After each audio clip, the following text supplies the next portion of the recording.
วันนี้เป็นวันที่10 มีนาคม2568วันนี้พวกเราจะเรียนระดับ5 5.1 5.2ระดับนี้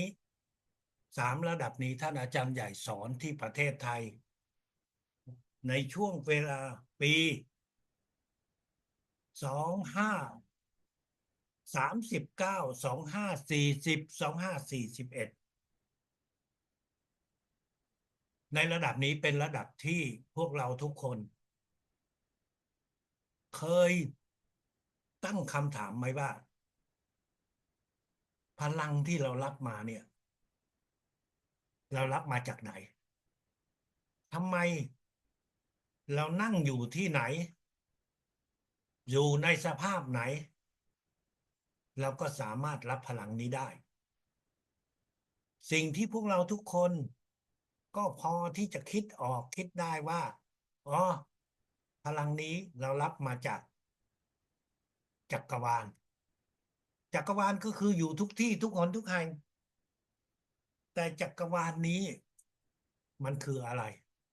นั่นก็คือสิ่งที่ท่านอาจารย์ใหญ่บอกว่าพลังของสิ่งศักดิ์สิทธิ์สิ่งศักดิ์สิทธิ์สูงสุดพวกเราทุกคนนั้นต่างมีความเชื่อในสิ่งศักดิ์สิทธิ์และพลังนี้เป็นพลังที่ท่านอาจารย์ใหญ่ในระดับ5นี้ท่านอยากจะบอกให้พวกเราว่าเรารับพลังนั้นมาจากสิ่งศักดิ์สิทธิ์สิ่งศักดิ์สิทธิ์ที่เรามองไม่เห็นเราไม่รู้ว่ามีหน้าตาเป็นอย่างไรเราไม่รู้ว่าจริงๆแล้วเนี่ยมันอยู่ตรงไหนแน่เพราะเขามามักจะมีการพูดว่าอันนี้เป็นของที่ศักดิ์สิทธิ์อันนี้เป็นสิ่งที่ศักดิ์สิทธิ์อันนี้เป็นสถานที่ศักดิ์สิทธิ์แต่พวกเรานั้นผู้เรียนพลังจักรวาลนั้นรับพลังมาจากสิ่งศักดิ์สิทธิ์แล้วเรารับได้อยู่ทุกที่ทุกหนทุกแห่ง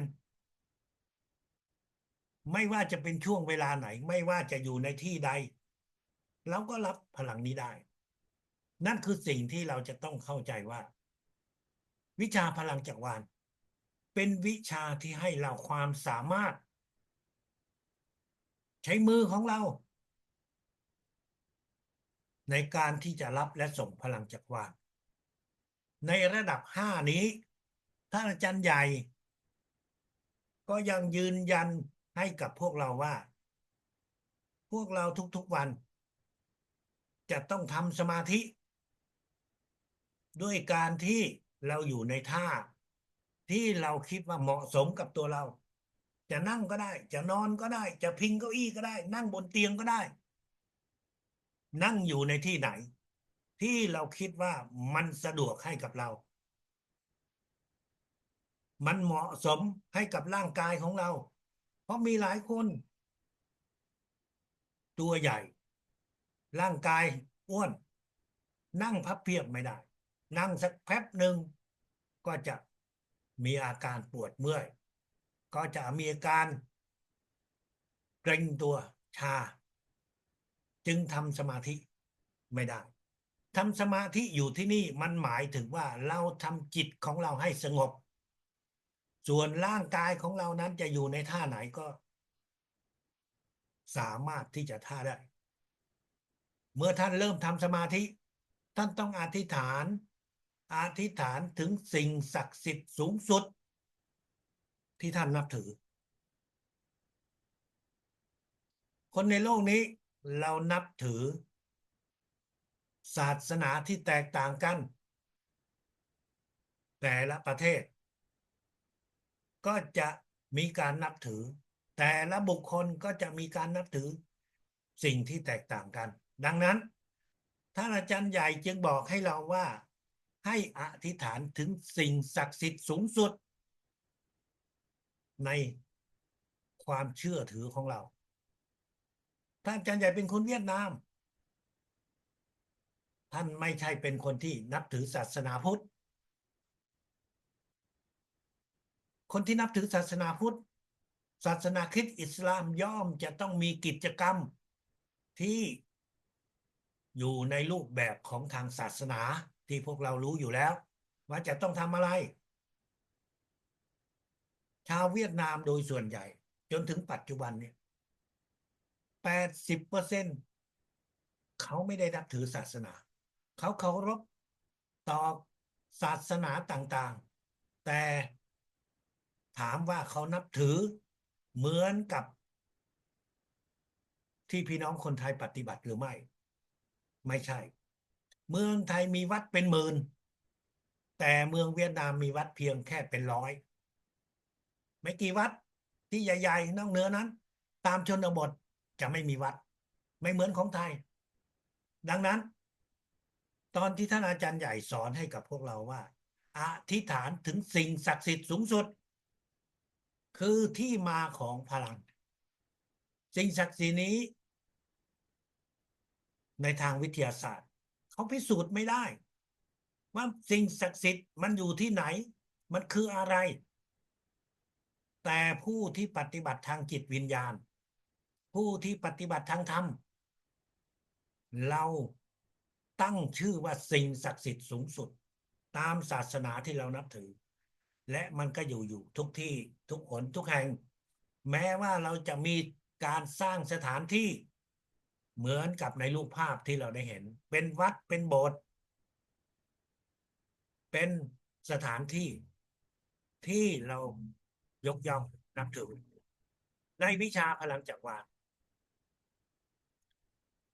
เป็นวิชาที่ไม่ใช่ศาสนาดังนั้นท่านรับและส่งพลังท่านจะอธิษฐานถึงอะไรก็ได้ที่ท่านนับถือไม่จำกัดว่าจะต้องอธิษฐานในแนวที่ถูกบังคับแต่สิ่งสำคัญคือท่านจะต้องอธิษฐานถึงจิตวิญญาณของท่านอาจารย์ใหญ่เรืองมิงดางท่านอาจารย์ใหญ่เรืองมิงดางเป็นคนที่แนะนำวิธีการบอกวิธีการให้เรารู้ว่าทำอย่างไรเราถึงจะได้รับพลังนี้เมื่อเราอธิษฐานเสร็จแล้วเราก็นั่งนิ่งไม่หลับตามองไปข้างหน้ามองไปเหมือนกับมองไปที่ว่างเปล่าแต่ถ้าจะดีที่สุดท่านก็วางรูปของท่านอาจารย์ใหญ่ทำสมาธิเพื่อให้จิตของเรานั้นอยู่กับพลังจักรวาลท่านไม่ต้องเพ่งท่านเพียงมองธรรมดาแล้วเหมือนกับมองไปที่ว่างเปล่าในช่วงเวลา5 นาทีแต่ไม่เกิน30 นาทีทำไมถ้าอาจารย์ใหญ่จึงมีข้อกำหนดนี้ว่าให้นั่งไม่หลับตาหรือทำสมาธิไม่หลับตาในช่วงเวลาอย่างน้อยก็5 นาทีแต่มากที่สุดไม่ควรเกิน30 นาทีเพราะจริงๆแล้ววิชาพลังจักรวาลท่านจะนั่งนานเท่าไหร่มันก็ไม่ทำให้ท่านได้มีพลังมากขึ้นคนที่นั่งนานเป็นชั่วโมงมันก็เหมือนกับคนที่นั่งเพียง5 นาทีนั่นแหละแต่พลังนั้นไม่ได้มาหมายถึงว่านั่งนานจะมีนั่งนานถ้าท่านมีเวลามันก็สงบจิตแต่จริงๆแล้วในตอนสอนพลังจักรวาลในช่วงแรกถ้าอาจารย์ใหญ่บอกว่าอย่านั่งหลับตาอย่านั่งนานเพราะว่ามันจะเป็นอันตรายอันตรายนั้นคืออะไรพวกท่านหลายคนอาจจะรู้แต่บางคนก็อาจจะยังไม่รู้ตอนที่เรายังไม่ได้เปิดจักระ100%เมื่อท่านนั่งสมาธินานแล้วท่านหลับตาสิ่งที่มันอาจจะเกิดขึ้นนั่นก็คือท่านจะหลับในเป็นอันดับแรกท่านจะเหมือนกับว่าท่านนอนหลับแต่จริงๆท่านไม่ได้หลับหรอกแต่ อาการนั้นมันจะเป็นอาการที่ว่าจิตวิญญาณของท่านจะออกจากร่าง เมื่อจิตวิญญาณออกจากร่างตอนที่เรามีพลังไม่มากพอเรายังไม่มีสิ่งศักดิ์สิทธิ์ที่คุ้มครองดูแลอันตรายจะมาอันตรายนี้ในภาษาเวียดนามท่านอาจารย์ใหญ่ใช้คำว่าเต๋อหวาเหยียบมาเต๋อหวาเหยียบมาคืออะไรคือการที่จิตของเราจิตวิญญาณของเราออกจากร่างโดยที่ไม่มีการมีสิ่งศักดิ์สิทธิ์มีองค์มีเทพคอยดูแลคุ้มครองรอบๆตัวเราในหลายที่พื้นที่มีพวกวิญญาณพลังแฝงเร่ร่อนพวกวิญญาณพลังแฝงเหล่านี้โดยบังเอิญท่านไปนั่งในสถานที่ที่มีวิญญาณนี้วิญญาณเหล่านี้เขาเห็นว่าร่างไม่มีเจ้าของวิญญาณไปไหนแล้วเขาก็จะเข้ามาในร่างของเราจึงกลายเป็นสิ่งที่ชาวบ้านเรียกว่าโดนผีเข้าในวิชาพลังจักรวาลเราเรียกว่าโดนพลังแฝงดังนั้นมันเป็นสิ่งที่อันตรายถ้าหากว่าท่านนั่งหลับตาทำสมาธินาน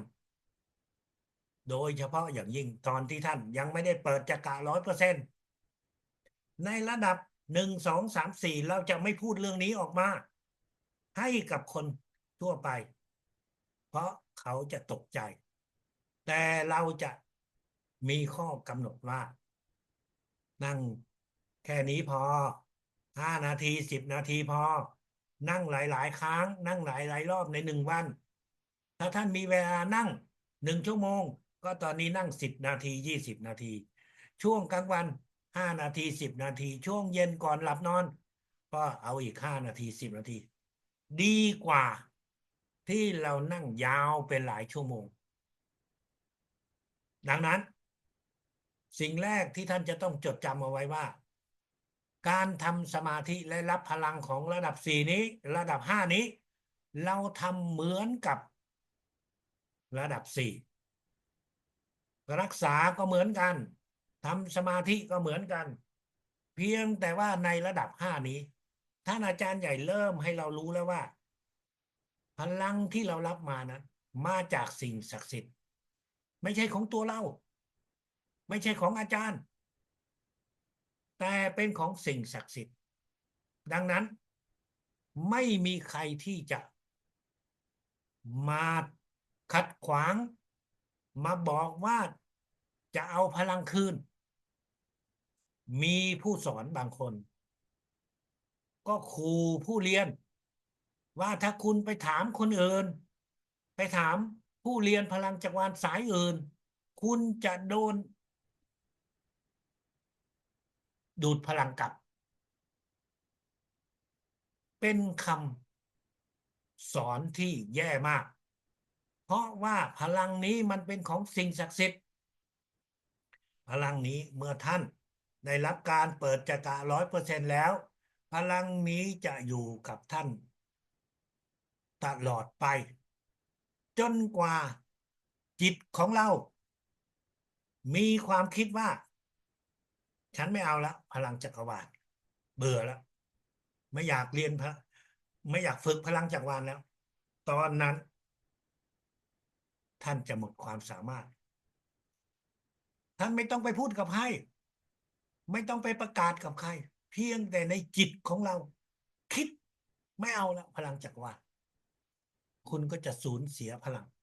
ความสามารถนั้นไปเพราะสิ่งศักดิ์สิทธิ์ก็จะเอาไปเองมันเป็นพลังที่พวกเรามองไม่เห็นมันเป็นพลังที่พวกเราถ่ายรูปไม่ได้มันเป็นพลังที่ณปัจจุบันยังไม่มีเครื่องไม้เครื่องมือไหนที่จะวัดได้พลังเหล่านี้แต่มันจะอยู่กับเราถึงแม้ว่าท่านเรียนไปแล้ว 5 ปี10 ปีมีบางคนเคยเรียนสมัยท่านอาจารย์ใหญ่เมื่อ25-30 ปีที่แล้ววิชาพลังจักรวาลเข้ามาในเมืองไทยเนี่ยก็คือช่วงปี2534-35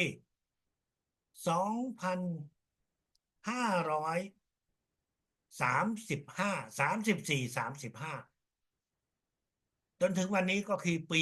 68ก็คือเกือบ35 ปีที่แล้วที่วิชาพลังจักรวาลมีหลายคนเรียนตั้งแต่สมัยนั้น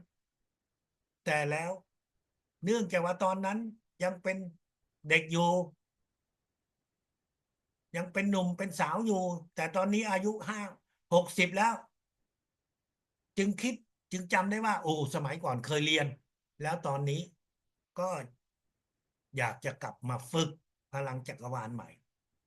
ก็สามารถที่จะฟื้นพลังของระดับที่ตัวเองเคยเรียนอยู่ได้ไม่ได้สูญเสียความสามารถนั่นคือคนที่ได้เปิดจักระ100%แล้วแต่ถ้าหากจิตของท่านมีความคิดไม่เอาแล้วพลังจักรวาลท่านจะไม่มีความสามารถไม่มีความสามารถคือท่านจะรับและส่งพลังเพื่อดูแลสุขภาพตัวเองทำไม่ได้ในระดับนี้เมื่อท่านเข้าใจแล้วท่านจะต้องเข้าใจอย่างหนึ่งว่าการที่เราส่งพลังให้กับตัวเราหรือคนคนหนึ่งแต่ละคนก็จะมีความรู้สึกที่แตกต่างกันบางคนวางมือ2 นาที3 นาทีก็เห็นว่าปลายนิ้วมือร้อนขึ้นแต่บางคนเฉยๆไม่รู้สึกอะไรสมัยที่อาจารย์จรูนเรียนก็เหมือนกันตัวเองก็ไม่ได้เป็นคนเก่งไม่ได้เป็นคนที่มีความสามารถพอเข้ามาในฐานะที่เป็นล่ามเราก็เรียนไปแต่ฝึกก็ไม่ได้ฝึกเท่าไหร่ก็ไม่เคยรู้สึกว่าร้อนจะมารู้สึกตอนหลังตอนที่เราได้มีการฝึกฝนเป็นระยะเวลาหนึ่งมีอีกสิ่งหนึ่งที่เราจะต้องเข้าใจนั่นก็คือเมื่อทำการส่งพลังรักษาให้กับคนคนหนึ่งรักษาให้ตัวเองหรือใครก็แล้วแต่บางทีเราส่งพลังรักษานะเห็นผลรวดเร็วชัดเจนทันตาแต่บางทีใช้เวลาดังนั้นพวกเราทุกคนจะต้องฝึกจิตใจให้อดทนให้สร้างความเชื่อมั่นของตัวเราทำให้ถูกต้องตามวิธีการเราไม่ใช่เป็นคนที่จะตัดสินว่าคนนั้นจะหายได้ดีหรือหายได้เร็วด้วยการส่งพลังของเราเราส่งพลังเข้าไปคนที่รับพลังจากเรานั้นนะถามว่าตัวเขานะที่ยอมรับพลังด้วยฝ่ามือของเราจิตของเขาสงบแล้วยังหรือในขณะที่เราส่งพลังเขาก็คิดฟุ้งซ่านไปเรื่องต่างๆไอ้ตัวเราก็วางมือส่งพลังให้เขาแต่จิตของเขาตอนนั้นจะคิดว่าเดี๋ยวสักครู่จะไปตลาดเดี๋ยวสักครู่จะไปอ่าที่นี่ที่นั่นนะเดี๋ยวสักครู่จะไปซื้อของนี่ของนั่นแต่ขณะที่เราส่งพลังให้เขาเขาไม่ได้สงบจิตสงบใจที่รับพลังจากเราดังนั้นแม้ว่าเขาอยู่ในมือเราแต่จิตของเขาไปคิดอย่างอื่นเขาก็จะรับพลังไม่ได้เท่ากับคนที่สงบนิ่งจิตให้ว่างเพื่อรอรับพลังจากตัวเรานั่นคือการรับส่งพลังที่เราใช้มือที่ท่านจะต้องอดทนว่าเราทำถูกต้องตามวิธีการแล้วส่งเข้าไปจำไว้นะครับวันหนึ่งส่งพลังรักษาได้1 ครั้งเท่านั้นไม่ใช่ว่าอยู่ในบ้านเดียวกันอ่าส่งพลังให้คุณแม่เห็นว่าสบายดีตอนเย็นก็ส่งอีกถ้าคุณส่งหลายรอบพลังมันจะดูดกลับดังนั้นอย่าส่งหลายครั้งใน1 วันวันหนึ่งส่งพลังตามที่เราได้เรียนรู้ของระดับ1 2 3 4แล้ว ก็คือวางมือตามจักระต่างๆแต่ละจักระประมาณ30 วินาทีหรือ1 นาทีรวมเวลาทั้งหมดไม่เกิน5 นาทีตอนที่ส่งพลังด้วยพลังจักรวาลเราก็จะอธิษฐานสิ่งที่เกี่ยวข้องกับพลังจักรวาลโดยตรงก็คือสิ่งศักดิ์สิทธิ์สูงสุดในศาสนาที่ท่านนับถือไม่ต้องอธิษฐานอะไรให้มากมายถามถึงองค์ศาสดาสิ่งอธิษฐานถึงองค์ศาสดาถึงสิ่งศักดิ์สิทธิ์สูงสุดและจิตวิญญาณท่านอาจารย์ใหญ่2อย่างนี้เท่านั้นไม่ต้องอธิษฐานยาวเหยียดลูกขอพระธรณีลูกขอนู่นขอนี่ไม่ต้องจิตวิญญาณของท่านอาจารย์ใหญ่สิ่งศักดิ์สิทธิ์สูงสุดที่เรานับถือแล้วก็อธิษฐานว่าส่งพลังเพื่อให้มีสุขภาพแข็งแรงเพื่อหายจากโรคภัยไข้เจ็บเราก็ทำการวางมือตามขั้นตอนที่ได้กล่าวไว้อย่าใช้พลังในรูปแบบของศาสตร์อื่นๆพลังจักรวาลไม่ใช่เป็นวิชาพลังจักรวาลวิชาเดียวเท่านั้นที่มีการส่งพลังแต่เป็นวิชาที่เปิดจัดการ100%ได้วิชาเดียวท่านสามารถค้นหาได้ทุกที่ทุกคนทุกแห่งจะไม่เห็นศาสตร์ที่บอกว่าเปิดจักระ100%ได้จะไม่มีถ้าไม่ใช่เป็นศาสตร์ของพลังจักรวาลเรืองมิงดางหรือบางทีก็อาจจะมีคนที่เป็นพลังจักรวาลเรืองมิงดางผิดเพี้ยนเมื่อเป็นพลังจักรวาลเรืองมิงดางผิดเพี้ยนการเปิดจักระ100%นั้นก็จะล้มเหลวก็จะทำให้ท่านเจอปัญหาที่เจอที่เจ็บปวดมากที่สุดนั่นก็คือท่านอาจจะโดนพลังแฝงนั่นคือสิ่งที่เราจะต้องเข้าใจการที่เราส่งพลังในระดับ5ท่านทำเหมือนกับระดับ4ที่ผ่านมาแต่จริงๆในระดับ5นี้เพียงที่จะย้ำให้ท่านได้มีความเชื่อมั่นว่าพลังจักรวาลนั้นเป็นพลังของสิ่งศักดิ์สิทธิ์และตัวเราเองนั้นเป็นเครื่องมือของสิ่งศักดิ์สิทธิ์เราทำบุญด้วยพลังที่เรารับมาจากสิ่งศักดิ์สิทธิ์นั่นคือสิ่งที่เราจะต้องเข้าใจเมื่อเราเรียนจบในระดับ5นี้แล้วท่านอาจารย์ใหญ่ก็ได้ให้เราฝึกในการส่งพลังด้วยจิตการส่งพลังด้วยจิตก็คืออะไรก็คือต่อไปนี้ท่านสามารถที่จะใช้ความคิดของท่านใช้จิตของท่านใช้จักระหกของเราซึ่งเป็นเครื่องมือเพื่อที่จะส่งพลังในระดับ5ลงมาเราต้องวางมือเราทำสมาธิเสร็จเราก็ต้องวางมือเพื่อส่งพลังแต่ในระดับ5.1ในระดับ5.1นั้นท่านจะมีความสามารถในการใช้จักระหกในการใช้จิตของเราจินตนาการเป็นรูปภาพออกเป็นคำสั่งเพื่อที่จะส่งพลังให้กับตัวเราหรือคนอื่นโดยที่เราไม่ต้องใช้มือนั่นคือความสามารถของผู้เรียนพลังจักรวาลถึงระดับ5.1เพื่อที่จะทำให้จิตของเรานั้นสามารถที่จะส่งพลังได้เราก็จะต้องฝึกในการเชื่อมต่อจักระหกของเรากับจักระเจ็ดพวกเราเพียงจำว่าจักระหกและจักระเจ็ดจะเป็นจุดที่เชื่อมต่อ ในการที่จะทำให้เราสามารถรับและส่งพลังท่านอาจจะคิดว่าโอ้ตรงนี้มันมีต่อมนู่นต่อมนี้ซึ่งต่อมเหล่านี้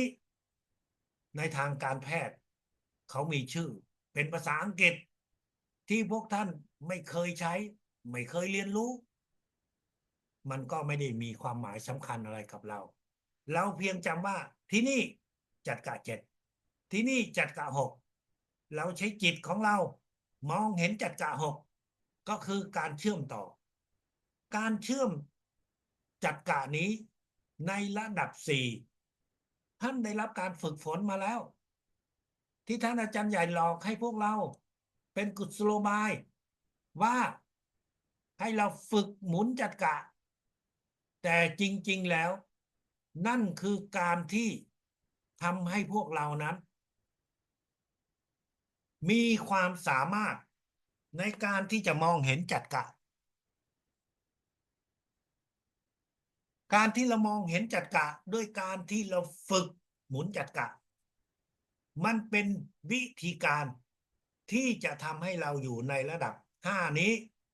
เราสามารถที่จะส่งพลังได้ถ้าท่านไม่เคยฝึกหมุนจัดกะเพราะท่านคิดว่าฝึกหมุนจัดกะมันก็ไม่ได้อะไรมีบางคนเคยถามท่านอาจารย์ใหญ่ว่าอาจารย์คะตอนที่ฝึกหมุนจัดกะนั้นลูกไม่ได้ฝึกหมุนเพราะว่าคิดว่ามันไม่สำคัญเพราะคิดว่าไม่มีความสามารถจริงๆแล้วมีหลายคนก็เคยฝึกหมุนแต่ก็ไม่ได้รู้สึกอะไรไม่ได้คิดว่าตัวเองมีความสามารถจึงฝึกหมุนจัดกะไม่ได้ท่านอาจารย์ใหญ่ก็บอกว่าไม่ต้องกังวลใจพลังที่ท่านส่งให้ในระดับ 5.1 จะทำให้เรานั้นมีความสามารถในการที่จะเชื่อมต่อระหว่างจักระหกและจักระเจ็ดให้กับพวกเราทำให้พวกเรานั้นมีความสามารถในการที่จะรับและส่งพลังรับด้วยจักระเจ็ดส่งด้วยจักระหกดังนั้นเราจึงต้องเชื่อมต่อสองจักระนี้ก่อนที่เราจะส่งพลังคิดถึงจักระหกจักระเจ็ดในช่วงเวลา30 วินาทีเพื่อเชื่อมต่อให้ตัวเรานั้นให้จักระหกเรานั้นได้รับพลังเข้ามาหน้าตาของพลังเป็นยังไงเราไม่ต้องรู้ลาอธิษฐานลูกขอสิ่งศักดิ์สิทธิ์จิตวิญญาณท่านอาจารย์ใหญ่ลูกขอรับพลังเข้ามาที่จักระเจ็ดแล้วใช้จิตของเราคิดไปที่จักระเจ็ดก็คือการเชื่อมต่อของจักระหกและจักระเจ็ดใช้เวลาตรงนี้30 วินาทีไม่เกิน30 วินาทีถ้าท่านนั่งนานเกินไปท่านจะปวดหัวปวดศีรษะปวดจักระอย่านั่งนานในช่วงเวลาไม่ถึง30 นาทีนี้ถ้าหากว่ามีอาการร้อนขึ้นมามีอาการปวดตรงนี้ขึ้นมาก็ให้เราหยุดอย่าเชื่อมต่ออีกหลังจากที่เราเชื่อมต่อแล้วตอนนี้ท่านก็จะส่งพลังด้วยการที่เราคิดจินตนาการเราจะส่งไปที่หน้าอกใช่ไหมว่าเราเป็นโรคหัวใจที่หน้าอกหรือเราเป็นมะเร็งที่หน้าอกเราก็คิดไปที่หน้าอกไปตรงที่เป็นโรคมะเร็งแล้วใช้คำสั่งว่าส่งพลังไปตรงที่หน้าอกไปตรงที่เป็นมะเร็งเต้านมหรือว่าโรคหัวใจเป็นด้านไหนแล้วก็คิดอยู่ด้านนั้นหรือคิดส่งทั้งสองด้านเลยนั่นคือที่เจ็บที่หนึ่งท่านเจ็บอยู่ที่ท้องท่านก็คิดไปที่ท้องในท้องของท่านมีอาการเจ็บแต่ท่านไม่รู้ว่ามันเจ็บด้วยอะไร เรายังไม่ไปหาแพทย์เราก็ไม่รู้หรอกแต่เรารู้ว่ามันเจ็บอยู่ที่ท้องเราก็ส่งพลังเข้าไปอาการเจ็บแบบนี้มันก็อาจจะเจ็บแค่2-3 วันแล้วก็ส่งพลังไป4-5 วันแต่ถ้ามันเป็นโรคเรื้อรังเราต้องไปหาหมอไปให้หมอตรวจดูว่ามันเป็นโรคอะไรแน่เป็นโรคเกี่ยวกับลำไส้เป็นมะเร็งลำไส้หรือว่าเป็นโรคเกี่ยวกับไตหรือตับ ซึ่งอวัยวะต่างๆที่อยู่ในร่างกายนั้นมันมีหลายต่อหลายอวัยวะเราไม่ใช่นักการแพทย์เราไม่ใช่หมอเราก็ไม่รู้แต่เรากำลังเรียนวิธีการในการบำบัดอาการเจ็บป่วยเหล่านั้นรักษาอาการเจ็บป่วยเหล่านั้นด้วยพลังจิตพลังจักรวาลดังนั้นเราก็จะคิดไปที่เจ็บไปที่ปวดแล้วเราก็ออกเป็นคำสั่งว่าส่งพลังไปที่นั่นนั่นคืออาการเจ็บปวดอยู่บนร่างกายของเราแต่ร่างกายของท่านอาจจะมีอาการเจ็บปวดที่เล็กน้อยจนท่านไม่รู้สึกเพราะว่าท่านเพิ่งเป็นโรคเหล่านั้นในช่วงแรกในช่วงเริ่มต้นมันจึงไม่มีอาการเจ็บ มีหลายคนเป็นมะเร็งในระยะหนึ่งแต่ด้วยที่ว่าไม่มีการไปตรวจสุขภาพประจำปีไม่ได้ตรวจเลือดไม่ได้ตรวจปัสสาวะไม่ได้ตรวจอุจจาระอะไรทั้งหลายก็เลยไม่รู้ตัวเองว่าเป็นมะเร็งกว่าจะมารู้ตอนที่เจ็บก็คือเข้าไประยะ2ระยะ3อย่างนี้ดังนั้นพวกเราทุกคนตอนนี้เราอยู่ในโอกาสที่ว่าดูแลสุขภาพตัวเอง เมื่อท่านทำสมาธิแล้วท่านก็จะส่งพลังเข้าไปในตัวเองตามจุดที่เรารู้ว่าเรามีอาการเจ็บป่วยแต่ถ้าไม่รู้ท่านก็จะส่งพลังเข้าไปรับพลังจากจักระเจ็ดเชื่อมต่อคิดที่จักระเจ็ด30 วินาทีว่ามีพลังเข้ามา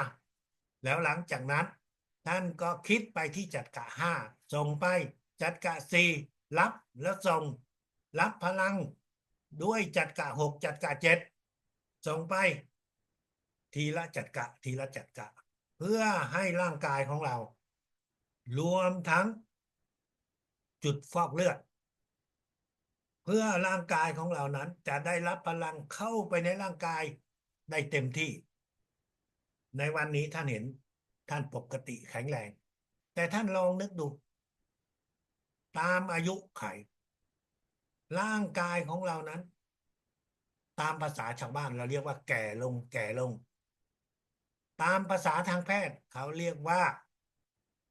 ร่างกายของเราเซลล์กล้ามเนื้อในร่างกายของเรามันเริ่มเสื่อมมันเสื่อมมันเสื่อมตามอายุไขมันเสื่อมตามอายุที่เรามีอยู่แต่ละเซลล์มันก็มีอายุของตัวมันเซลล์อยู่ในร่างกายของเรานั้นจะอยู่ได้เพียง90 วันกระดูกอยู่ในร่างกายของเรานั้นอยู่ได้180 วันถ้าท่านมองไปที่ต้นไม้ท่านเห็นต้นไม้เขียวชอุ่มอย่างนั้นนั่นคือท่านมองอยู่ข้างบนแต่ท่านมองอยู่ตรงต้นตรงละพื้นดินเราเห็นมีใบไม้เยอะแยะที่มันร่วงลงมานั่นก็คือพวกเซลล์ที่เสียของต้นไม้มันก็ต้องร่วงลงมาในร่างกายของเรามันไม่ได้ร่วงแบบอย่างนั้นแต่มันสลายตัวออก มันสลายตัวและเซลล์ต่างๆเหล่านั้นมันก็จะถูกสร้างใหม่ขึ้นมาเหมือนกับใบไม้ใหม่ที่เล็กๆถูกสร้างขึ้นมาถ้าเราส่งพลังให้ตัวเราสม่ำเสมอครบ3 เดือนร่างกายของเราจะเปลี่ยนแปลง100%แต่ในระยะนั้นมันก็ค่อยเปลี่ยนค่อยเปลี่ยนวันนี้ท่านเพิ่งเข้ามาเรียนวิชาพลังจักรวาลท่านถ่ายรูปเก็บเอาไว้ ในใบประกาศมีหลายท่านไม่ได้ถ่ายรูปณปัจจุบันเอารูปตั้งแต่สมัยไหนไม่รู้เอามาเพื่อทำใบประกาศนียบัตรแต่จริงๆแล้ว ถ้ามันเป็นรูปณปัจจุบันของท่านท่านก็จะเก็บมันไว้แล้วเดือนถัดไปเดือนถัดไปท่านจะดูแล้วท่านจะถ่ายรูปเก็บเอาไว้ท่านจะเห็นหน้าตาของท่านเป็นหนุ่มขึ้นเป็นสาวขึ้นสวยขึ้นอย่างแน่นอนเพราะว่าร่างกายของท่านได้มีการชะลอวัยได้มีการเปลี่ยนเซลล์ที่เซลล์เสียมาเป็นเซลล์ที่ดีร่างกายเต่งตึงผิวเนียนผิวขาวขึ้นจิตใจของท่านจะสดใสขึ้นท่านมีรูปเหล่านั้นท่านดูด้วยตัวท่านเองท่านจะรู้แต่ถ้าท่านดูในกระจกทุกวันทุกวันท่านไม่เห็นเปลี่ยนแปลงอะไรมากนักหรอกแต่ถ้าดูตามรูปที่เราถ่ายเก็บไว้เป็นเดือนท่านจะเห็นชัดเจนว่าหน้าตาของเรานั้นจะดูอ่อนวัยกว่าอายุแล้วถ้าท่านไปถ่ายรูปกับเพื่อนที่รู้จักบอกเขาว่าถ่ายเป็นที่ระลึกนานๆวันเรามาถ่ายด้วยกันดูแล้วก็ส่งให้เขาดูดูแล้วเขาอาจจะเรียกเราว่าคุณน่ะเป็นน้องฉันแล้วเพราะหน้าตาของคุณนี่มันอ่อนกว่าฉันอายุเท่ากันแต่เขาแก่กว่าเราถ้ายิ่งนานวันนะครับระยะห่างมันก็ยิ่งเพิ่มมากขึ้นท่านอาจจะอายุน้อยลง3 ปี5 ปีแต่ยิ่งฝึกนานอายุของท่านก็จะเพิ่มมากขึ้นแต่หน้าตาของเรานั้นจะดูสาวจะดูอ่อนวัยจะดูเป็นหนุ่มมากขึ้นไม่มีใครหรอกที่ไม่ดีใจถ้าหากว่าท่านมีสุขภาพดีด้วยพลังจักรวาลฝึกส่งให้กับตัวเองทุกวันการที่เราส่งพลังโดยไม่ต้องใช้มือนี้ท่านสามารถที่จะทำให้กับตัวเองหรือให้กับคนอื่นเพราะบางทีท่านไปในสถานที่ท่านเจอกับบุคคลที่ท่านไม่สามารถที่จะวางมือบนร่างกายของเขาได้เพราะว่าเขาอยู่ในผ้าเหลืองแต่ท่านมีความรักมีความเคารพมีความที่อยากจะช่วยส่งพลังท่านก็ใช้จิตของเราเนี่ยส่งพลังเข้าไปส่งตามที่ต่างๆตามที่ตามจัดกะเพราะเราอาจจะไม่รู้ว่าเขาเจ็บอยู่ตรงป่วยอยู่ตรงไหนถ้าเราไม่ได้พูดคุยด้วยเราก็ส่งตามจัดกะต่างๆให้ท่านเหล่านั้นหรือผู้ใหญ่ที่บางทีเราก็ไม่กล้าที่จะวางมือนั่นคือการที่สะดวกในการที่จะเราใช้พลังจิตในวันนี้เราพูดคุยกันแบบนี้ท่านอาจจะยอมรับมันง่ายๆก็ไม่ต้องใช้มือก็ส่งพลังไปจัดกะ6-7เชื่อมกัน30 วิแล้วก็ส่งไป30 วิในจุดที่เจ็บป่วยในจุดที่จัดกะต่างๆแต่ท่านรู้ไหมว่าเมื่อ25 ปีก่อน30 ปีก่อนในช่วงปี2539-40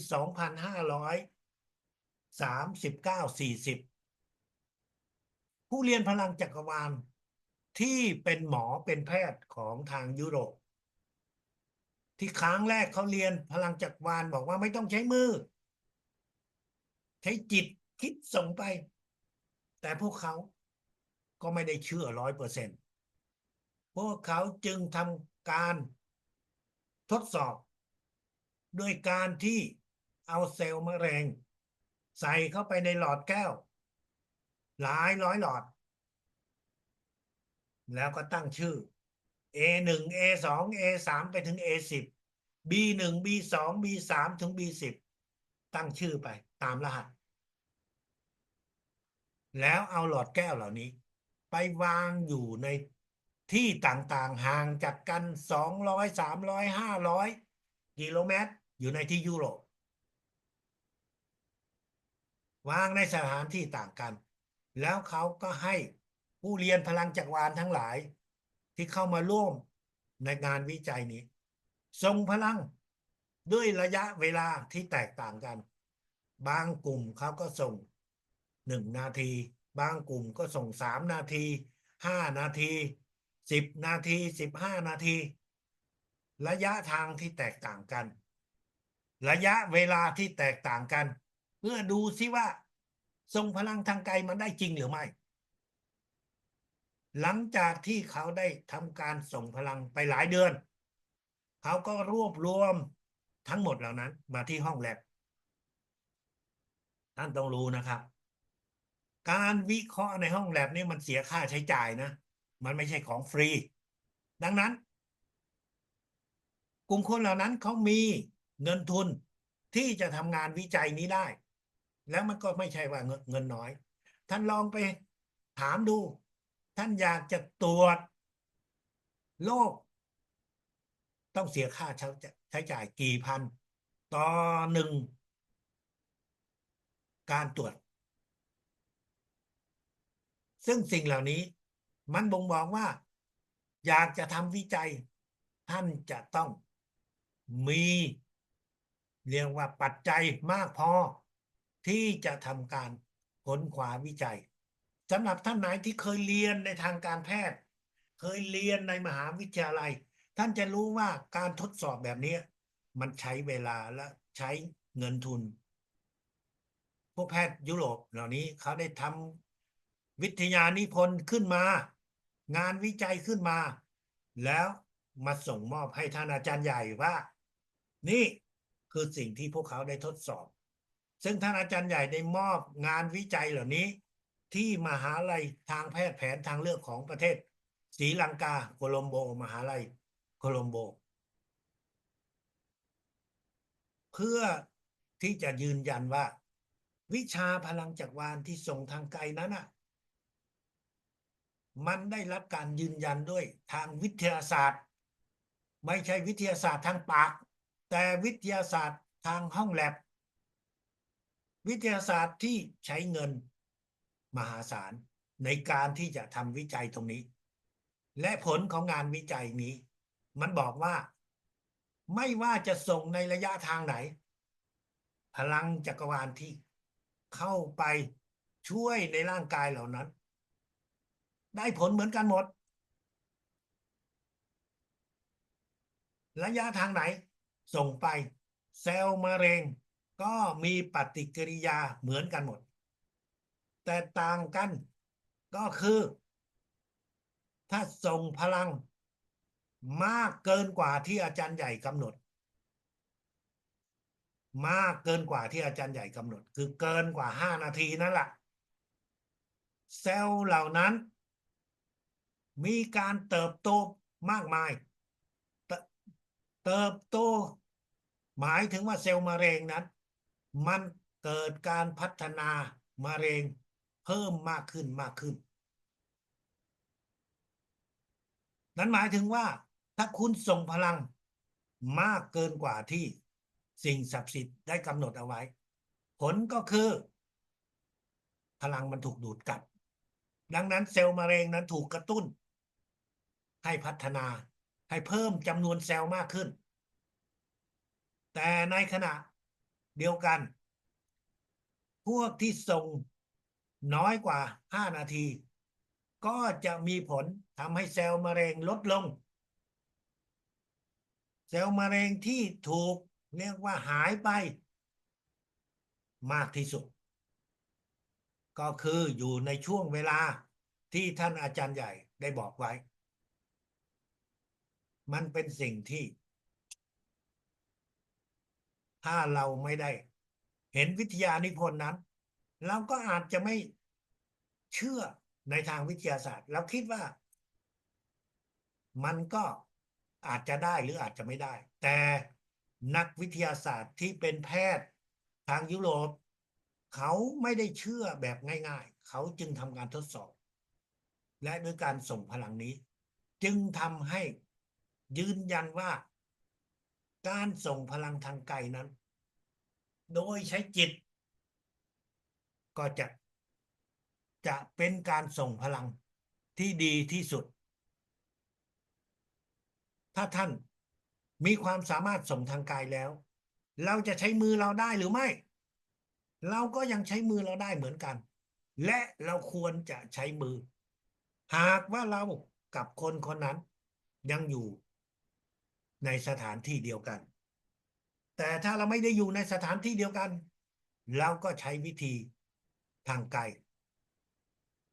ท่านเจอกับใครอยู่ที่ไหนอย่างน้อยเมื่อเขาได้บอกว่าเขามีอาการเจ็บตรงนี้เจ็บตรงนั้น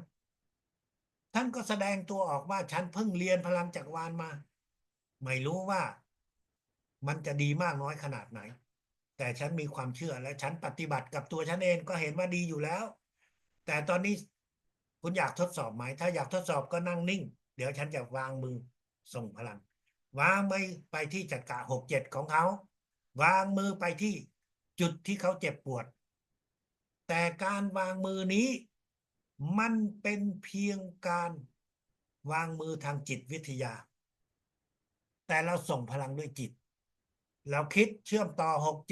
6-7เราคิดส่งพลังไปที่เขาเจ็บแต่ละจุดแต่ละที่นั้นใช้เวลาแล้วก็ไม่เกิน30วินาทีเชื่อมต่อ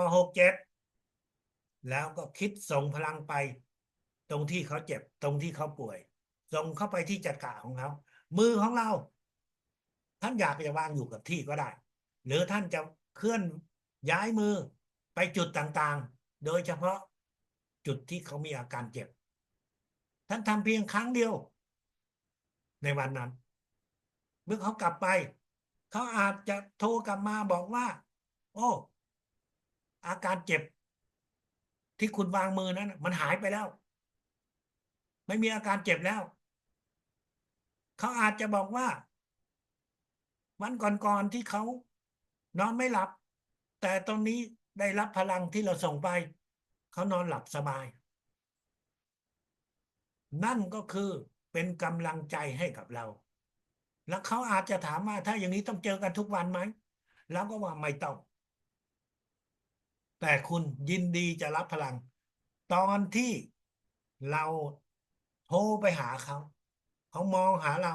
แล้วมองเขาแล้วเราก็ส่งพลังท่านส่งพลังรักษาท่านอย่าหลับตานะครับ การส่งพลังที่หลับตานั้นเราจะทำตอนที่เราเลื่อนระดับชั้นของการเรียนพลังจักรวาลเท่านั้นนอกเหนือนั้นท่านก็จะต้องลืมตาดังนั้นตอนที่เราส่งพลังให้กับใครในทางไกลให้จิตของเรามองมาที่เราจิตของเรามองไปที่เขาแล้วเราก็ส่งพลังนั่นคือสิ่งที่เราสามารถที่จะทำได้ตัวต่อตัวทีละคนทีละคนเราทำได้วันหนึ่ง3 คน5 คน10 คนมีเวลาก็ทำเยอะมีเวลาไม่มีเวลาก็ทำน้อยแต่สิ่งสำคัญนะครับท่านมีเพื่อนเพื่อนของท่านในโทรศัพท์ในพื้นที่ที่เรารู้จักหลายคนเป็น100 คนเป็นหลายร้อยคนท่านจะมานั่งส่งพลังทีละคนทีละคนเป็นไปไม่ได้ท่านก็รวบรวมรายชื่อเหล่านั้นเขียนมันออกมาเขียนเข้าไปในโทรศัพท์ก็ได้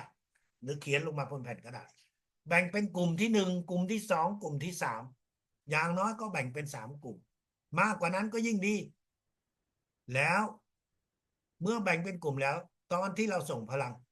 แล้วก็อธิษฐานถึงสิ่งศักดิ์สิทธิ์จิตวิญญาณท่านอาจารย์ใหญ่แล้วขอส่งพลังให้กับกลุ่มที่1โดยที่เราก็อ่านชื่อเขาโดยสายตาของเรา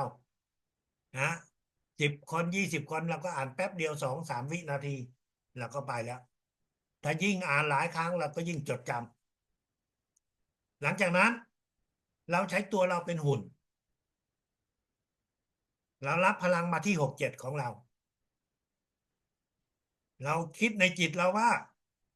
เราจะส่งพลังไปให้กับคนเหล่านั้นแล้วก็คิดถึง6-7ของเรารับพลังแล้วเราก็คิดจัดการ7กับจุดเหนือหูข้างขวา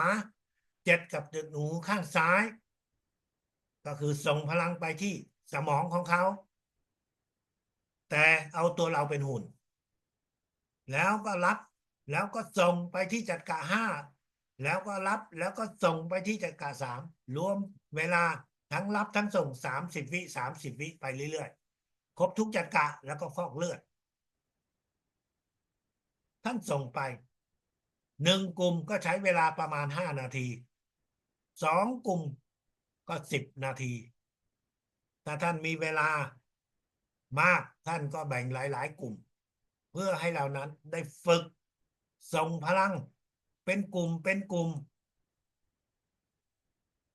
ท่านส่งไปอย่าเพิ่งไปกังวลใจว่า100 คน200 คนเหล่านั้นเขาจะได้รับพลังของเรามากน้อยขนาดไหนให้เราทำถูกต้องตามขั้นตอนเป็นหลักในการที่ส่งพลังนี่คือการส่งพลังเพื่อที่จะรักษาสุขภาพร่างกายของตัวเรา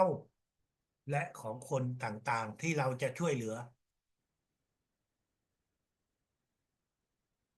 มีคนเคยถามท่านอาจารย์ใหญ่ว่าถ้าเป็นกรณีที่เราเจอกับคนที่เขาไปโรงพยาบาลเขานั่งรถปอเต็กตึงแล้วส่งพลังได้ไหมแน่นอนการส่งพลังฉุกเฉินแบบนี้ท่านสามารถที่จะทำได้ท่านคิดในจิตว่าขอส่งพลังช่วยเหลือให้กับคนที่อยู่ในรถโรงพยาบาลท่านไม่ต้องกังวลใจว่าเราไม่รู้จักชื่อเขาท่านไม่ต้องกังวลใจว่าไม่รู้ว่าเขาเป็นโรคอะไรเพราะนี่คือการปฐมพยาบาลด้วยพลังจักรวาลเราเพียงแต่คิดว่าเราขอส่งพลังให้กับผู้ป่วยคนนั้นเราส่งพลังเข้าไปช่วยให้เขาลดอาการเจ็บป่วยการส่งพลังแบบนี้จะทำให้เรานั้นมีความสามารถเหมือนกับที่เราเรียกว่าแผ่เมตตาเหมือนกับเราเรียกว่าทำบุญเหมือนกับว่าเราส่งพลังแบบไม่มีเงื่อนไขท่านฝึกไปครับเพื่อทำให้จิตของท่านนั้นเจออะไรที่เป็นปัญหาเราก็จะได้ใช้พลังจักรวาลเข้ามาช่วยเหลือเราอยู่ในระดับ5.1นี้ท่านก็สามารถแล้วใช้จิตของเราส่งพลังแต่ถ้าอาจารย์ใหญ่ก็ได้มีข้อกำชับที่อยู่ในระดับ5.2ท่านได้บอกไว้ระดับ5.2มันมีคำถามหนึ่งตอนที่ท่านอาจารย์ใหญ่เรืองมิงดางสอนระดับ5.2อยู่ที่ไต้หวันจริงๆแล้วระดับ5.2ครั้งแรกถ้าอาจารย์ใส่สอนอยู่ที่โรงแรมจอมเทียนของพัทยาเป็นโรงแรมที่ใหญ่ที่สุดของประเทศไทยในยุคนั้นนะครับเมื่อเกือบ25 ปีก่อน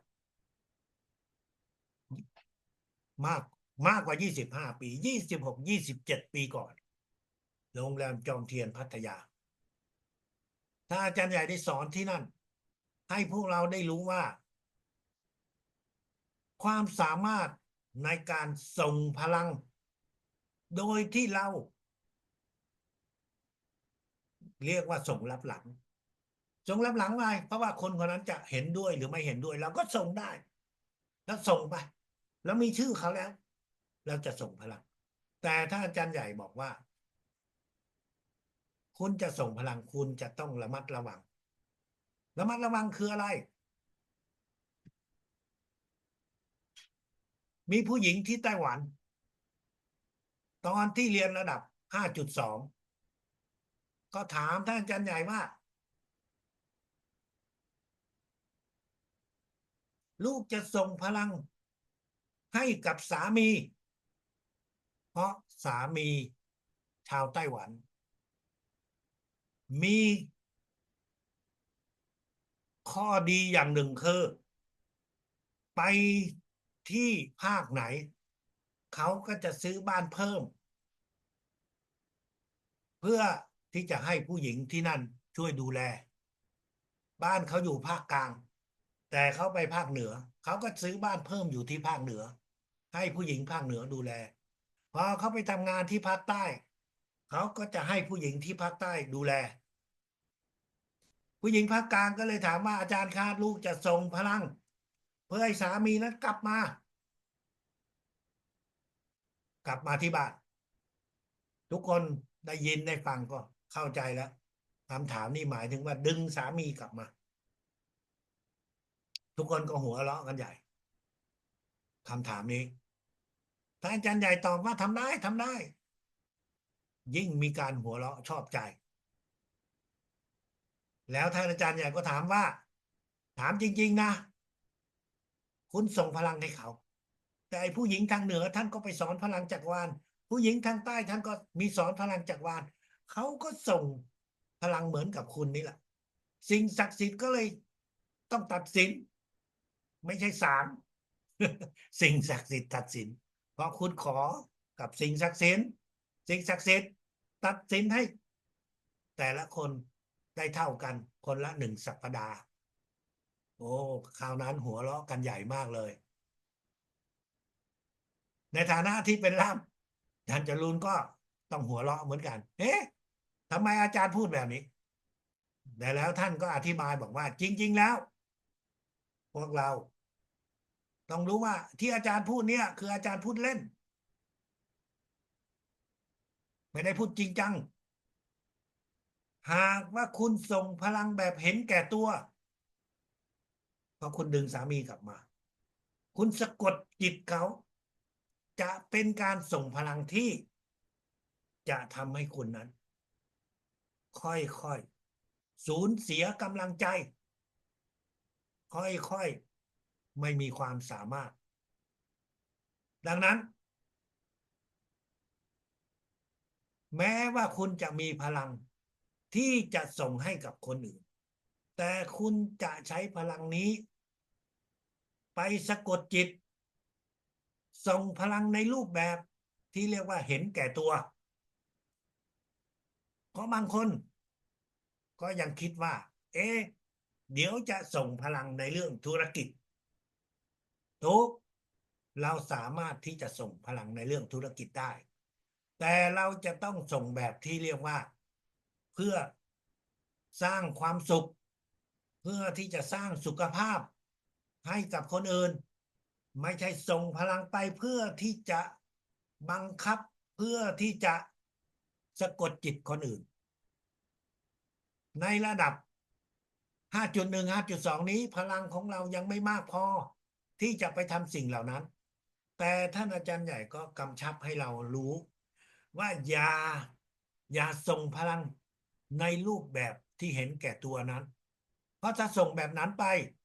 พวกเราก็จะสูญเสียความสามารถของพลังของความสามารถที่เรามีอยู่ ตอนนี้เราอยู่ในระดับ 5.2เราก็สามารถที่จะรับส่งพลังเหมือนกับระดับ 5.1ก็คือจะใช้มือหรือไม่ใช้มือก็ได้แต่จิตของเรานั้นจะต้องจะต้องจำไว้เสมอว่าเราอย่าใช้พลังจักรวาลในการที่จะบีบบังคับจิตใจของคนอื่นเป็นการที่เราเรียกว่า สะกดจิตคำว่าสะกดจิตนี้มันมีความหมายว่าเราบังคับคนอื่นเหมือนกับที่เราเคยได้ยินมีบางคนเนี่ยถูกคนอื่นมองหน้าแล้วอยู่ดีๆก็ดึงกระเป๋าของตัวเองกระเป๋าตังค์อ่ะหรือว่าอะไรเนี่ยส่งให้กับอีกคนหนึ่งโดยที่ทำไปเหมือนกับว่าไม่รู้ตัวพอคนที่สะกดจิตเขาหายไปแล้วพลังสะกดจิตมันหายไปถึงจะรู้ตัวเองว่าเอ๊ะเมื่อกี้ทำไมเราไปหยิบกระเป๋าตังค์ให้กับคนอื่นวิชาพลังจักรวาลไม่ได้สอนให้เราใช้พลังนี้ในเรื่องของการสะกดจิต ในเรื่องของการบังคับจิตใจของคนอื่นในเรื่องของการที่จะส่งพลังเพื่อที่จะตอบสนองความโลภของตัวเองแน่นอนท่านทำธุรกิจท่านก็อยากจะให้ธุรกิจของเรานั้นได้เกิดการสร้างรายได้ทำให้มีลูกค้าเยอะทำให้มีการขายดีแต่เราจะไม่ส่งพลังให้กับสิ่งธุรกิจต่างๆเหล่านั้นในรูปแบบที่ว่าให้ขายได้ดีให้ขายได้เยอะให้สร้างผลประโยชน์ให้มากๆถ้าเราคิดส่งพลังในรูปแบบนั้นท่านจะล้มเหลวท่านจะส่งพลังอะไรก็ได้แต่ในระดับนี้มันก็จะยังมีข้อจำกัดอยู่เอายกตัวอย่างท่านขายของท่านจะขายของขายอะไรก็ได้เพราะมันเป็นอาชีพของเราแต่เราส่งพลังไปที่ร้านที่เรากำลังขายของเรายืนอยู่ที่ร้านตรงนั้นเราก็ส่งพลังเข้าไปส่งพลังให้กับผลิตภัณฑ์ที่ท่านกำลังจะขายให้ผลิตภัณฑ์เหล่านี้นำมาความอร่อยนำมาความสุขในการที่เรารับประทานถ้าปิดผลิตภัณฑ์เป็นของใช้ของเครื่องนุ่งห่มเราก็ส่งพลังเข้าไปเชื่อมต่อจัดการ6จัดการ7ใช้สายตาของเรามองไปพวกสินค้าเหล่านี้อธิษฐานให้สินค้าเหล่านี้นำมาความสุขความสวยงามให้กับลูกค้าที่ใช้ส่งพลังแบบนี้ไปเดี๋ยวท่านจะเห็นว่ามีคนเข้ามาซื้อเยอะมีคนเข้ามาซื้อซ้ำท่านไม่รู้หรอกว่าไอ้ตรงที่ท่านส่งพลังตรงนั้นอ่ะมันอาจจะมีพลังแฝงอยู่ด้วยพลังแฝงนั้นจะทำให้คนที่เข้ามานะเขารู้สึกว่ามันมีอะไรที่ผิดปกติเขาก็จะเดินออกไปมันมีเหมือนกับว่ามีอะไรที่มาสะกิดเขาไม่เห็นมีอะไรแต่จริงๆแล้วพวกวิญญาณพลังแฝงต้องการความช่วยเหลือต้องการบุญจากความสัมพันธ์ของคนเหล่านั้นกับเขาแต่เรามองไม่เห็นลูกค้ามองไม่เห็นจึงตกใจจึงเดินออกจากไปแต่ถ้าเราส่งพลังให้กับสิ่งของที่เราจะขายส่งพลังให้กับร้านที่เรากำลังอาศัยอยู่ท่านจะเห็นส่งไปครับสักพักหนึ่งท่านจะเห็นประหลาดใจว่าทำไมมีลูกค้าเข้ามาเยอะทำไมมีคนชอบสินค้าเหล่านี้นั่นคือหลักการของการส่งพลังแต่แน่นอนในระดับนี้พลังของเราพลังจิตของเรายังมีข้อจำกัดถ้าหากเราสูงขึ้นสูงขึ้นเรียนสูงขึ้นความสามารถเหล่านี้มันก็จะเพิ่มมากขึ้นท่านอาจารย์ใหญ่ก็อยากจะกำชับให้พวกเราได้รู้ว่า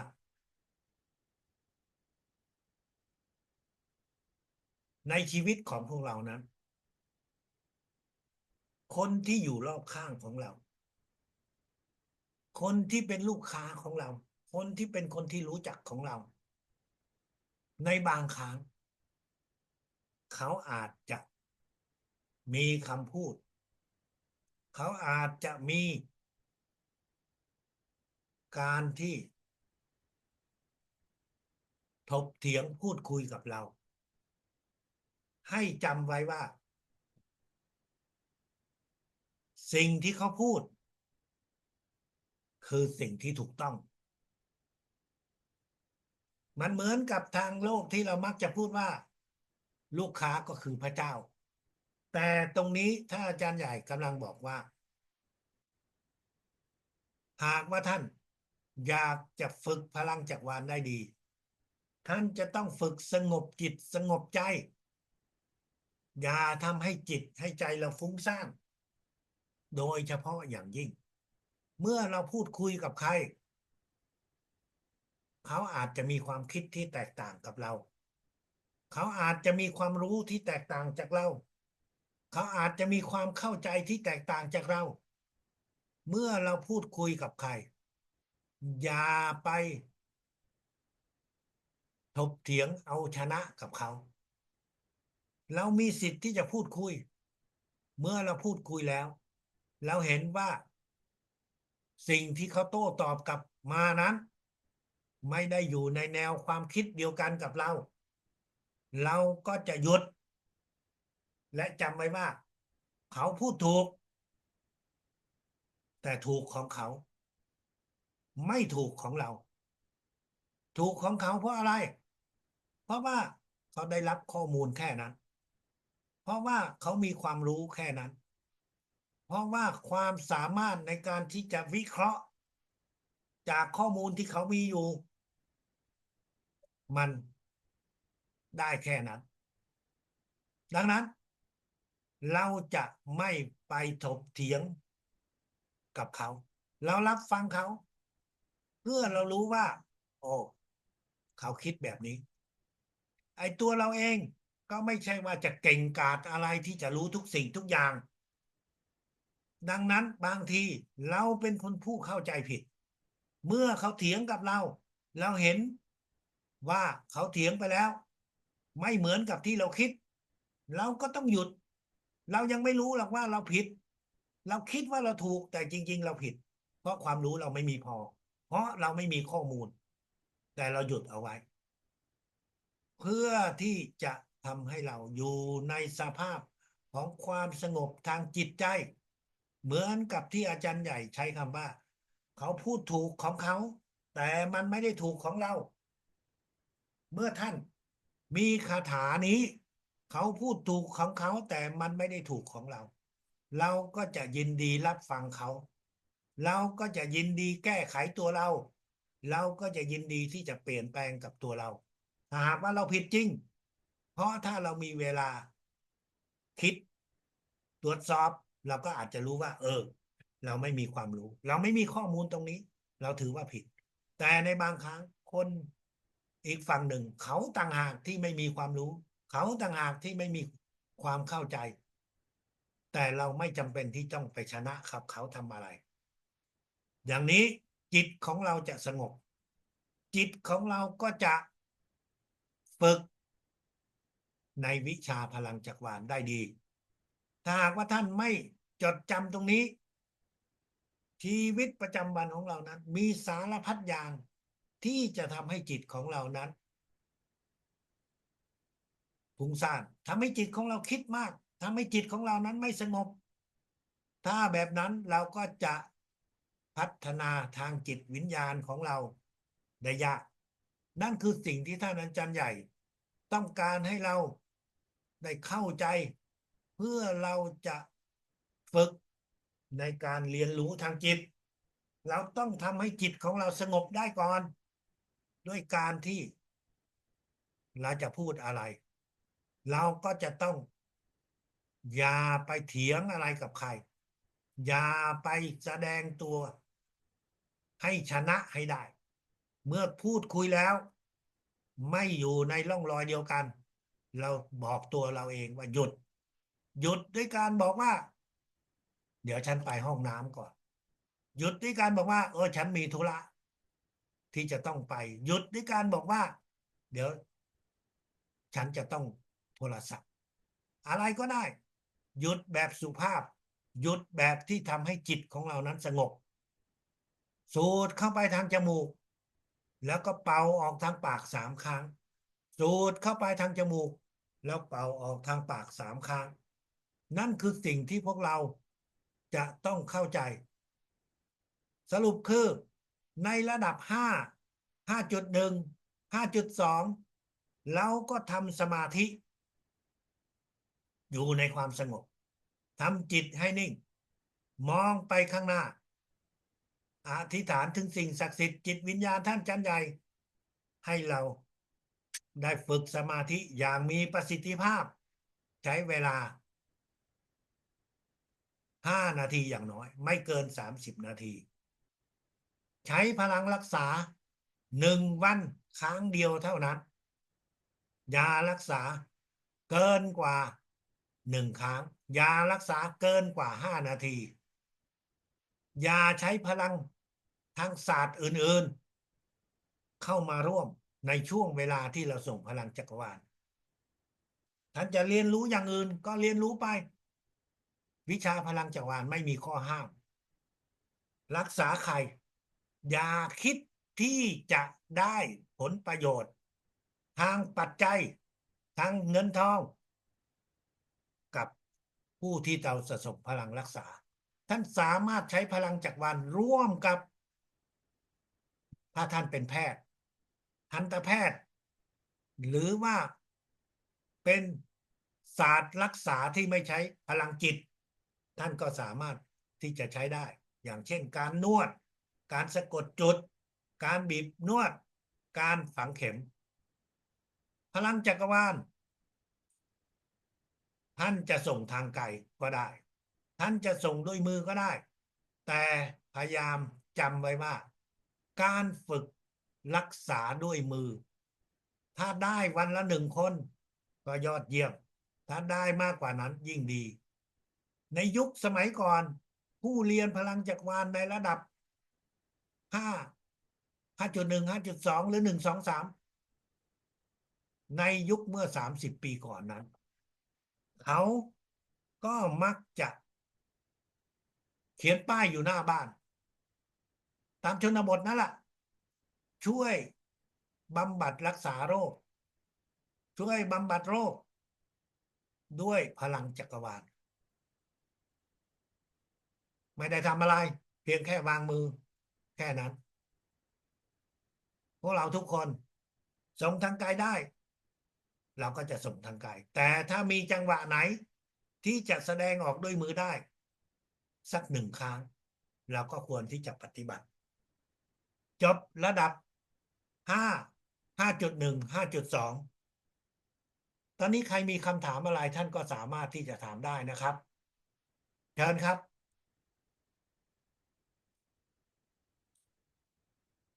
ท่านไม่ต้องเกรงใจว่าคำถามของท่านมันง่ายมันอาจจะดูง่ายเกินไปเชิญครับอาจารย์คะถ้าเราจะส่งพลังให้คนที่เขาแบบเขายืมตังค์เราแล้วก็ไม่คืนสักทีเราจะส่งพลังแล้วเราจะอธิษฐานยังไงให้ถูกต้องคะอาจารย์อ๋อมีเงินเยอะให้เขายืมใช่ไหมครับ ไม่เยอะค่ะไม่เยอะค่ะ ท่านส่งพลังให้เขาได้มีสุขภาพแข็งแรงนะครับส่งไปเดี๋ยวจิตวิญญาณของเขาจะรับรู้ท่านส่งพลังเข้าไปให้เขามีสุขภาพแข็งแรงให้ครอบครัวของเขามีสุขภาพแข็งแรงท่านเขียนเข้าไปในไลน์ในที่ท่านติดต่อได้ส่งพลังให้เขาเดี๋ยวจิตใจของเขาก็จะเปลี่ยนก็จะคิดในสิ่งที่ดีคิดในสิ่งที่ตอบแทนสิ่งที่เราได้ช่วยเหลือเขาถ้าท่านถ้าเราขอให้อาจารย์ใหญ่ช่วยแบบว่าให้เขาเอาเงินมาคืนลูกด้วยซื้ออะไรอย่างนี้ได้ไหมคะอาจารย์เราคิดแบบนั้นเราไม่ได้หรอกเราคิดให้เขาได้มีสุขภาพแข็งแรงส่วนเรื่องที่เราจะเตือนหรือเราจะบอกเขาให้คืนเงินเราก็ทำตามรูปแบบธรรมดานะครับ แต่ตอนที่เราอธิษฐานถึงสิ่งศักดิ์สิทธิ์จิตวิญญาณท่านอาจารย์ใหญ่ว่าเราส่งพลังให้เขาได้มีสุขภาพแข็งแรงหายจากโรคภัยไข้เจ็บแค่นี้พอมีมีลูกศิษย์ที่ได้ทำรูปแบบนี้และก็ได้เงินคืนมาแล้วแต่ถ้าเราอธิษฐานให้สิ่งศักดิ์สิทธิ์ไปทวงหนี้เขา ไม่ได้ผลหรอกครับแน่นอนไม่ได้ผลตรงนี้ขอพระคุณค่ะอาจารย์ครับขอบพระคุณค่ะ เป็นคำถามอื่นครับ สวัสดีค่ะอาจารย์สุปานีนะคะอาจารย์คะถ้าเราทำสมาธิแล้วค่ะเราส่งพลังให้ตัวเราเองแล้วเราสามารถทำ5 นาทีนะคะเราสามารถส่งพลังให้กับทางกายได้เลยต่อเนื่องกันไปเลยไหมคะหรือต้องเว้นช่วงค่ะไม่ต้องเว้นช่วงครับทำไปเรื่อยๆเลยครับได้เลยครับแต่จำไว้ว่าทุกครั้งที่เราจะส่งเราก็จะต้องรับแล้วส่งรับแล้วส่งไม่ใช่รับทีเดียวแล้วก็ส่งไม่ใช่แบบนั้นนะครับทุกจุดที่เราจะส่งพลังใหม่เราก็ต้องรับโดยการที่เราเชื่อมต่อ6 และ 7ของเราแล้วก็จากนั้นเราคิดว่าเราจะส่งพลังให้กับใคร ถ้าเป็นส่งแต่ละกลุ่มเราก็ต้องเชื่อมเหมือนกันใช่ไหมคะเชื่อม6-7ก่อนถึงจะส่งทุกครั้งใช่ไหมคะถูกต้องครับถูกต้องครับก็ต้องเชื่อมกลับมานะครับหลังจากที่เราอธิษฐานว่าเราจะส่งพลังให้กลุ่มที่1แล้วเราก็จะเชื่อม6-7เพื่อส่งไปที่จัดกะ7เชื่อม6-7เพื่อส่งไปที่จัดกะ5เชื่อม6-7ก็คือเป็นการรับแล้วก็ส่งนะครับแต่ใช้ตัวเราเป็นหุ่นแล้วหลังจากส่งเราต้องฟอกเลือดก็ถูกต้องครับค่ะขอบพระคุณค่ะเชิญครับ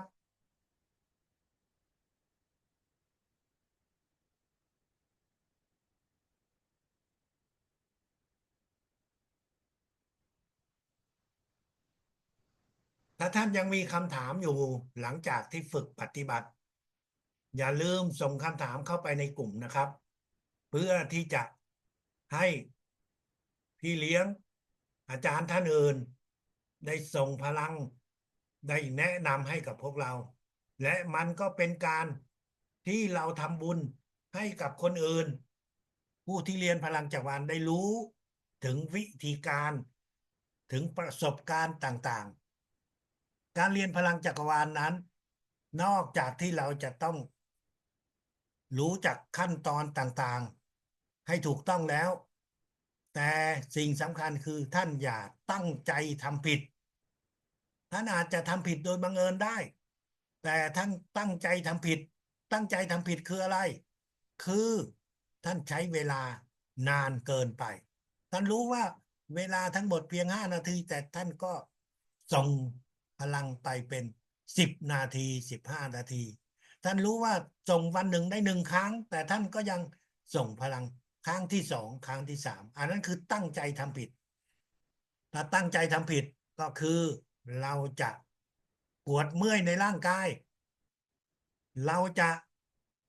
ค่อยๆสูญเสียความสามารถ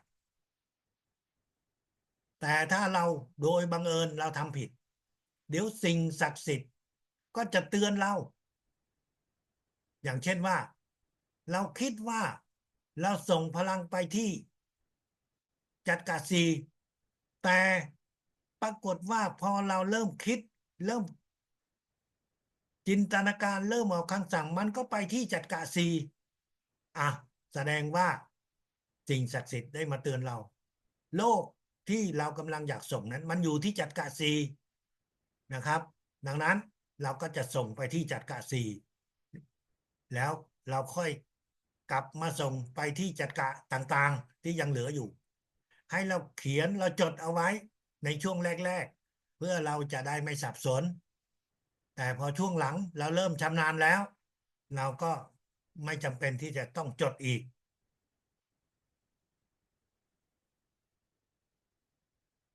ครับตอนนี้ก็เชิญทุกคนนะครับ พวกเรามารับส่งพลังของระดับ5.1 5.2ทุกคนเตรียมพร้อมนะครับ โดยเฉพาะท่านที่เป็นคนเรียนใหม่ เปิดหน้ากล้องของตัวเองนะครับ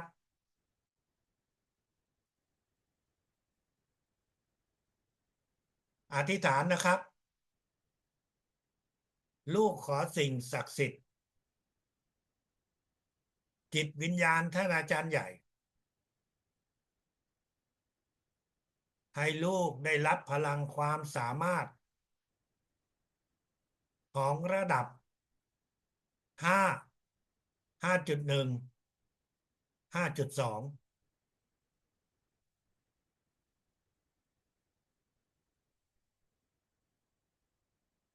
ทุกท่านมองตรงนะครับ อย่าหลับตา เริ่มต้นครับ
เรียบร้อยครับ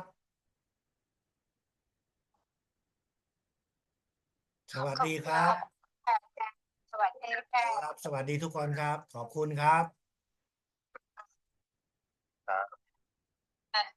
สวัสดีค่ะอาจารย์มากค่ะ สวัสดีค่ะ